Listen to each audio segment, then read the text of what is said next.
pues espera su juicio en el MDC Brooklyn.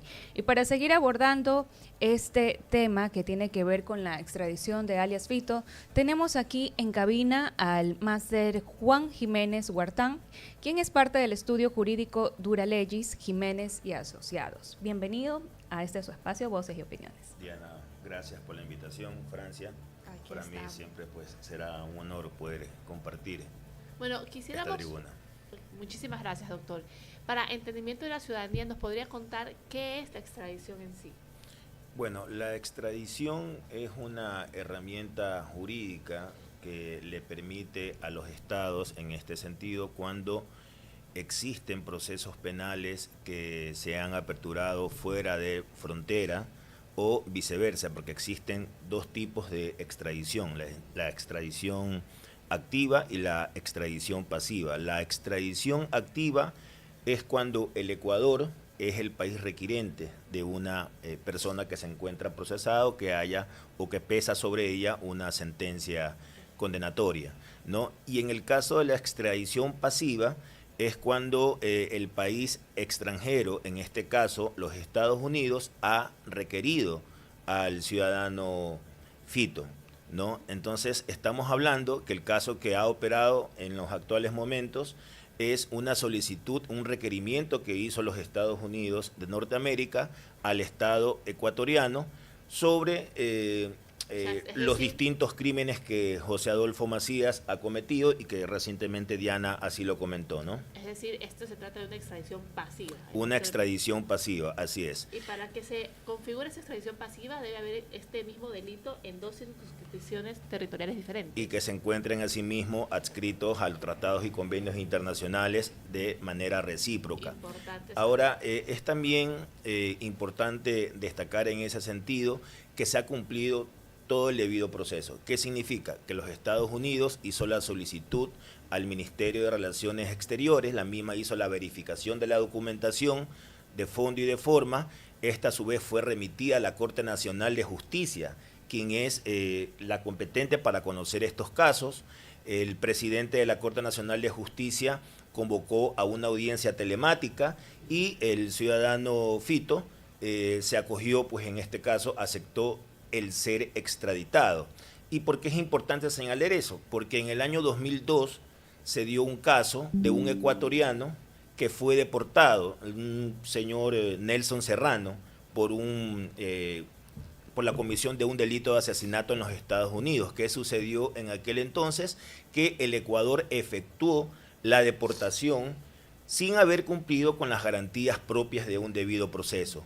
En el año 2003, Ecuador fue demandado, se presentó una denuncia, ante la Comisión Interamericana de Derechos Humanos y en el 2003 ya se pronunció la Comisión Interamericana de Derechos Humanos de forma parcial, indicando que el Estado ecuatoriano había vulnerado garantías del debido proceso. Entonces, en ese sentido, era muy importante que en el caso de Fito, que es un caso inédito. ¿Por qué inédito? Porque a partir de abril del 2024, como es de conocimiento público, a través de un referéndum, ¿no? Se modificó el artículo 75 de la Constitución en relación a la prohibición de extraditar a los ecuatorianos. Y adicional a eso, recuerdo que comentábamos un poco antes de estar en vivo, es que también se lo ha hecho en un tiempo récord, ¿no? Se lo ha hecho aproximadamente en menos de un mes.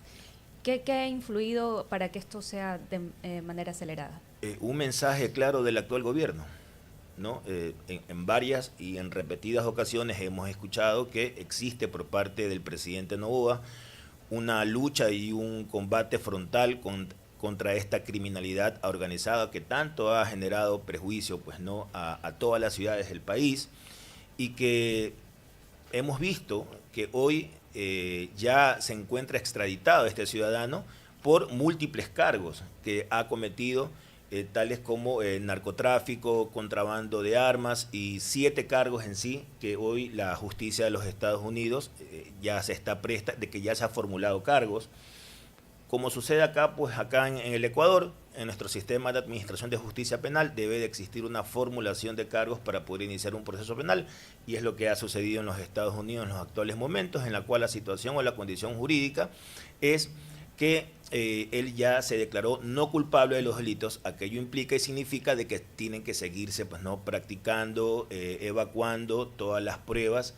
que Fiscalía en Estados Unidos considera efectos de tener ya un juzgamiento por parte de la justicia de los Estados Unidos. ¿Usted podría indicarnos cómo sería este proceso una vez que él ya se declaró no culpable? Porque tenía entendido que si él se declaraba culpable, pues este proceso ya para que tenga la sentencia iba a ser más corto, pero ahora ya no. Tal como ocurre aquí en nuestro país, ¿no? En su actual situación jurídica en la que él se declaró no culpable, tiene que seguirse desarrollando el procedimiento penal obviamente bajo las leyes de los propios Estados Unidos, y eso significa de que tendrá el derecho a contradecir esa prueba, ¿no? Tengo entendido pues que él tiene una defensa técnica muy reconocida, un abogado que se ha dedicado precisamente a este tipo de casos, y en lo que considero que en algo puede mitigar las penas, porque estamos hablando de delitos que para los Estados Unidos van desde los 10, 15 años hasta cadena perpetua. Por cada uno de los pero delitos. Es importante asimismo resaltar que previo a que se haya dado toda esta solicitud de extradición por parte de los Estados Unidos, existe un documento oficial en el cual los Estados Unidos se compromete a no proferir penas que tengan que ver con tratos crueles, inhumanos y degradantes. Es decir, que no va a poder aplicar una cadena perpetua o una pena de muerte. Entonces, eso ya tiene que respetar, digamos, el poder punitivo ecuatoriano, a pesar de que se está juzgando en otro país. Correcto, así es. Y eso fue parte del compromiso de los Estados Unidos al haber firmado ese documento, en la cual la pena máxima, que más o menos haciendo un estimado podría recibir Fito, son unos 50 años en adelante. Y recordemos, también es importante para los radioescuchas que sepan de que en la justicia ecuatoriana él tiene pendiente aún 23 años de pena privativa de libertad. Y esa pena privativa de libertad no se suspende por el hecho de que él en estos momentos esté siendo juzgado por la justicia de los Estados Unidos. Ni tampoco se modifica. Un ejemplo, ¿verdad? Un ejemplo. Él mañana, por la colaboración que pueda prestar, le dan 30 años. Un ejemplo, ¿no? Por temas didácticos. Él tiene creo que 45 y 30, 75. Él ya podría regresar al Ecuador, pero regresa al Ecuador a cumplir sus 23 años de pena privativa de libertad que le quedan. ¿Y esos 23 años no se pueden modificar quizás por la misma porque colaboración? No, porque existe ya un pronunciamiento por parte de la justicia ecuatoriana, ¿no? Eso para un poco ilustrar también a la audiencia en ese sentido, ¿no? Y por ejemplo, de aquí, ¿qué sigue? Ya habíamos visto que alias Fito se declaró no culpable. ¿Qué es lo que continúa con el proceso norteamericano? Bueno, tengo entendido que para septiembre habían convocado ya a la audiencia, ¿no? Pero en este lapso tendrían que, insisto, pues Fiscalía seguir aportando, Fiscalía seguir evacuando todas las pruebas que consideran pertinentes, y que de hecho tengo conocimiento pues que existe información muy abundante respecto a estos siete delitos que se le imputan. ¿Con Fiscalía usted se refiere a Fiscalía de Norteamérica o Fiscalía de los Estados Unidos? Así es, Fiscalía de los Estados Unidos. Y en el momento en que Fito salió de frontera ecuatoriana hacia los Estados Unidos, ya prácticamente se está a merced de lo que dictamina la justicia norteamericana, y como lo sostuve hace un momento, las penas, la pena privativa de libertad, que el resto que tuvo que cumplir los 23 años, se suspenden, más no se eliminan o se modifican, como decía Diana, ¿no? Son las 8:18 y estamos en vivo, en diálogo con el abogado Juan Jiménez Huartán, del estudio jurídico Dura Leyes, hablando acerca de la extradición de alias Fito. Y se ha causado bastante curiosidad entre la ciudadanía. ¿Qué pudo haber sido, digamos que el detonante o la recomendación final para poder determinar que Fito se declare no culpable? Es decir, viéndolo desde el punto de vista como consejería de parte del abogado, ¿no? ¿Qué pudo ser el determinante para que le diga, sabes qué, declárate no culpable? De una estrategia jurídica, sabemos o presumimos de que Fito sabe mucho, conoce mucho, ¿no? Toda una arquitectura criminal no nace de la noche a la mañana. Tienen que existir rangos de jerarquías. Él tiene que seguramente obedecer a personas con mayor influencia económica, financiera, inclusive hasta política. Entonces, como estrategia, su abogado le indica, declárate no culpable. Pues si te declaras culpable, obviamente que te van a sancionar con todo el peso de la ley.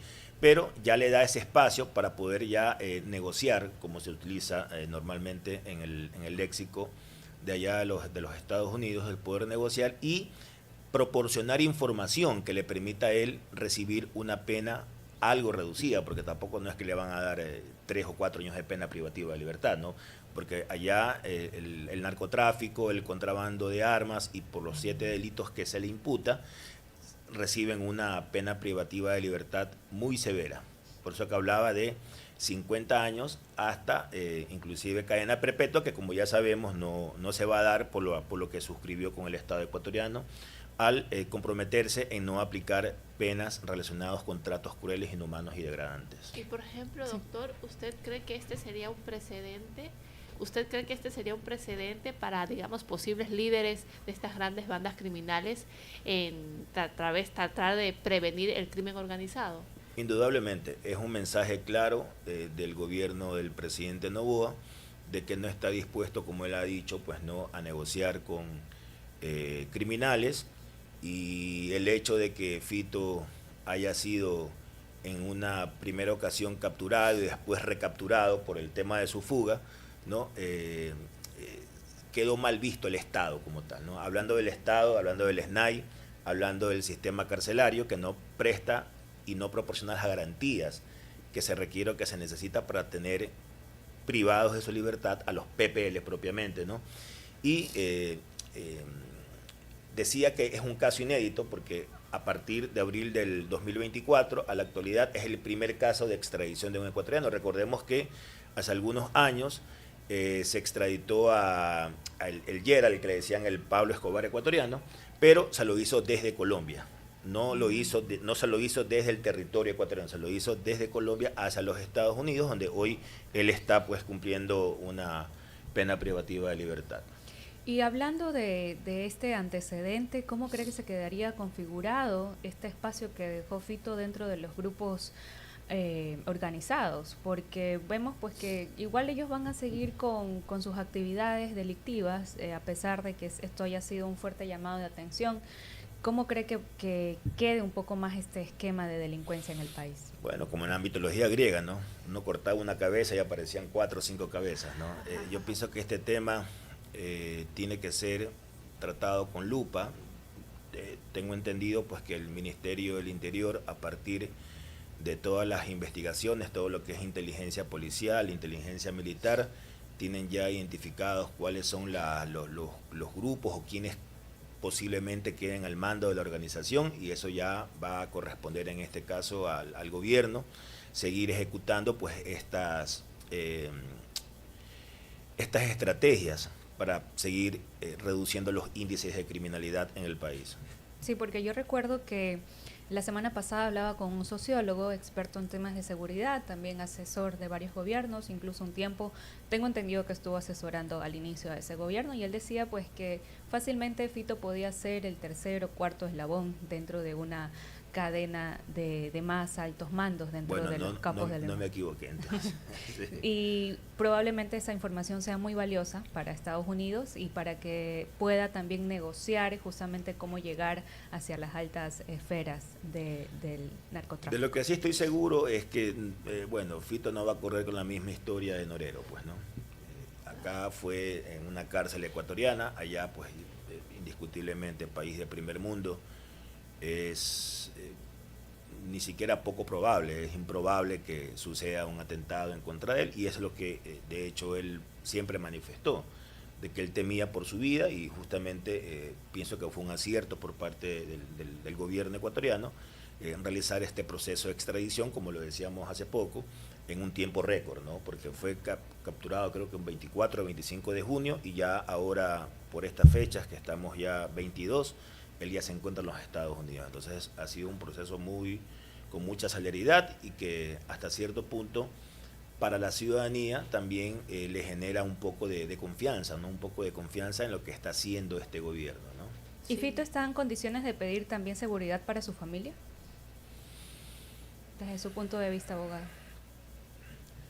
Bueno, sabemos que, como se dice coloquialmente, ¿no? El crimen no paga, y es muy posible de que por el mismo nivel de información que él posee sobre su estructura, es posible que estén en riesgo realmente pues del Ecuador, en ese sentido poder brindarles o solicitar allá ingresar al sistema de protección de testigos, ¿no? y personas protegidas. Se podría acoger, pues, ¿no? En función de lo que el país también le pueda otorgar o le pueda dar. Claro, pero en ese sentido, y tal vez aquí me pongo un poquito conspirativa, quien ha aceptado el proceso de extradición también ha sido el mismo Fito. ¿Cree usted, doctor, que tal vez posiblemente haya un acuerdo o, no sé, algún tipo de negociación con el gobierno ecuatoriano para haber aceptado poder trasladarse a la cárcel de Brooklyn, una de las cárceles más peligrosas? Más que, yo no creo que haya existido un acuerdo con el gobierno ecuatoriano, más bien pues es probable que su abogado, que ya ha defendido estos casos similares, ¿no? En los Estados Unidos, es muy probable que por recomendación de él y en función de poder reducir su pena, haya sido posible, pues, ¿no? Toda esta celeridad en este proceso de extradición, porque tiene que colaborar, ¿no? De lo contrario, no tendría sustento o razón de ser, más allá que existe el principio de presunción de inocencia, que no solamente lo tenemos aquí en el Ecuador, sino en los propios Estados Unidos, en que toda persona es inocente hasta que se demuestre lo contrario, y mientras no exista una sentencia por parte de la justicia americana, no podemos hablar, pues, de responsabilidad penal como tal en contra de un ciudadano en cualquier parte del mundo, ¿no? En síntesis, entonces, de lo que hemos hablado y un poco de lo que se viene respecto a este caso, es que para septiembre aproximadamente ya conoceríamos un veredicto de lo que podría pasar. Y lo que allá se venga los próximos días, porque él ya comienza a hablar y seguramente tienen que estar inmersos no solamente prósperos empresarios que se fueron dando de la noche a la mañana, sino también inclusive quién sabe, hasta políticos, servidores públicos, ¿no? Y eso sería, pues, no lo terrible, sino más bien para ir depurando ya de las instituciones públicas del Estado a estos malos elementos. Sí, totalmente. Además que también, bueno, todo el mundo sabe, por lo menos en las películas de acción nos han explicado que una vez que sale un líder de una gran banda, empieza la batalla por quién va a ser la siguiente autoridad. Y eso también es un peligro para la ciudadanía. Y de hecho hace poco estaba viendo en redes de que el ministro del Interior decía, pues, de que el aumento de la criminalidad que actualmente se están dando en Manta no es tanto por la extradición de Fito, sino por algo de los lobos. Parece que están en el tema de la lucha del territorio. El nuevo, claro, el nuevo líder, o quién estaría a cargo de estos territorios, tal vez. Bueno, le agradecemos muchísimo, doctor, por su gran explicación. La verdad es que yo por lo menos quedo solventada de muchas dudas que tenía sobre el proceso de extradición. Lo invitaremos de nuevo para que nos vaya aclarando los temas respecto a la audiencia y el proceso en general, y le queremos agradecer mucho su intervención. Muchas gracias. Gracias a ustedes por la invitación. Muchas gracias, abogado. En realidad este es un tema de alto interés actualmente en estos días, así que esperamos también que nuestros oyentes